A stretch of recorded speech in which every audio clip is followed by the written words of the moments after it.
Also coming to an end tonight is the war in Libya after the death of Qaddafi. NATO said today that the air campaign will be over in 10 days.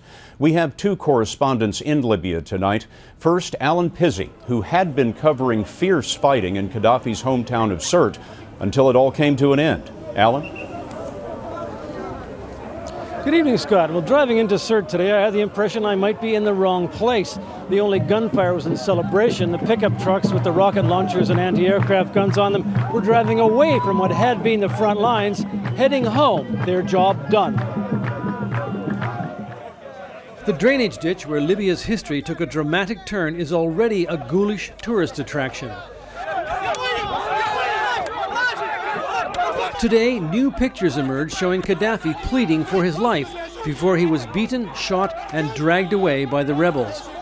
Rebel fighters compete for bragging rights to the story of how the dictator died. They catch him and what's happening? What's happening? Qaddafi said what's happening. Yeah, he doesn't, it's like a crazy, nothing in his mind. People say, put him in the car and let's interrogate with him. And they, someone come and just shoot him in the head. Today, crowds lined up in Misrata to get a last glimpse of the man who ruled their lives for 42 years, recording a picture on their cell phones of the bloody corpse in a meat warehouse.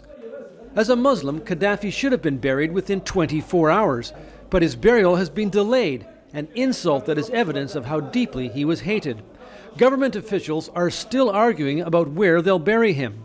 Qaddafi's grave will be kept secret so that it can't become a place of pilgrimage for his supporters.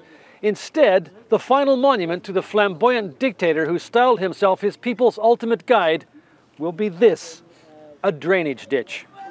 Along with the ghastly photos of the last moments of a revolution that must now start the process of turning itself into a democracy. But for now, the order of the day is celebration, and by Libyan standards, they're pretty controlled. The government asked people not to shoot in the air, and by and large, they're paying heed. Getting the militias to hand in their guns, however, will be another matter. Scott? Alan, thank you very much.